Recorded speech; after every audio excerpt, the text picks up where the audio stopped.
آزرا صبونه چی شد پس؟ بگیر، اینم صبونت. این چیه؟ من املت و پراته خواسته بودم. این چی آوردی؟ درست کردن املت خیلی طول میکشید. باید با حنا برم ورزش. الان دیگه این ورزش از کجا در اومد؟ تو میدونی این وقت منه. ببین اینم دکمه‌ش افتاده. حالا یا برو یه لباس دیگه بیار یا همینو بدوز. شاهمیر چی کار کردی تو آخه؟ من کردم. مگه آخه کسی خودش دکمه لباسشو میندازه؟ تو وقتا اتو زدن با هم میدیدی که لباس دکمه‌ش افتاده. زن داداش بیا دیگه. بیا. از این مسئله ورزش اصلا خوشم نیومده. تو همینقدر نمیدونی که من این زمان خیلی بهت نیاز دارم و کارم بهت میفته. فقط دنبال فرصتی که قصر در بری. الانم که پیدا کردی. بیا. باشه الان میدوزمش. ای خدا، سر صبحی اینقدر دست و پا چلفتی نباش. میدونی روز نحسی میشه که.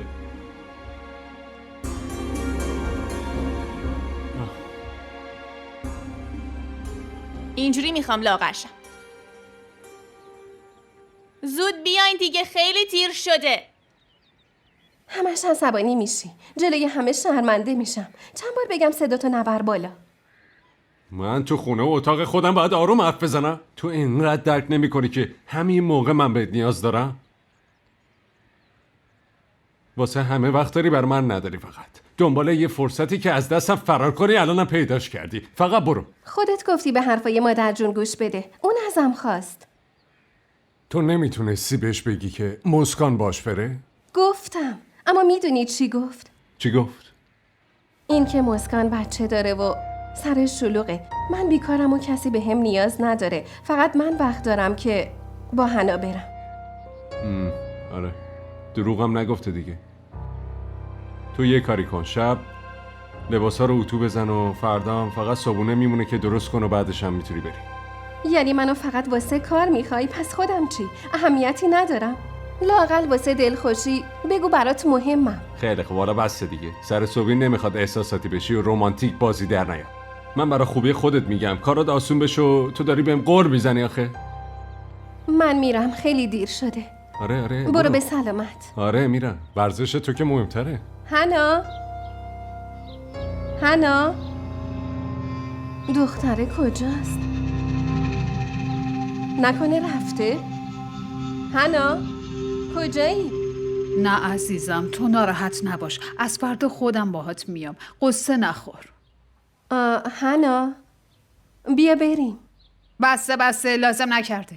پیش ما ادای آدم خوبا رو در میاری، بعد میری پشت سرمون پیش شوهرت غیبت میکنی. همون بهتر که واسه ما هیچ کاری انجام ندی. نه عمه، داشتم واسه شاهمیر ناشتا درست میکردم. مامان دارم میرم سر کار. پسرم، تو که خودت با گوشت همه چی رو شنیدی. خب منم بهش گفتم که شب لباسا رو اتو بزنه، صبح قبل بیدار شدن من میتونه بره ورزش. وقت بیشتری هم گیر میاری. وقتی اینو بفهمه نیازی به این همه آشوب و سر صدا نیست سر صبحی آخه. عزیزم، این که جنجال به پا کردن عادت قدیمیشه. ظاهرا سرش شلوغه اما هیچ کاری نمیکنه. باشه، شما ناراحت نباش مادر من. از فردا همه چی درست پیش میره ها؟ فردا درست میشه.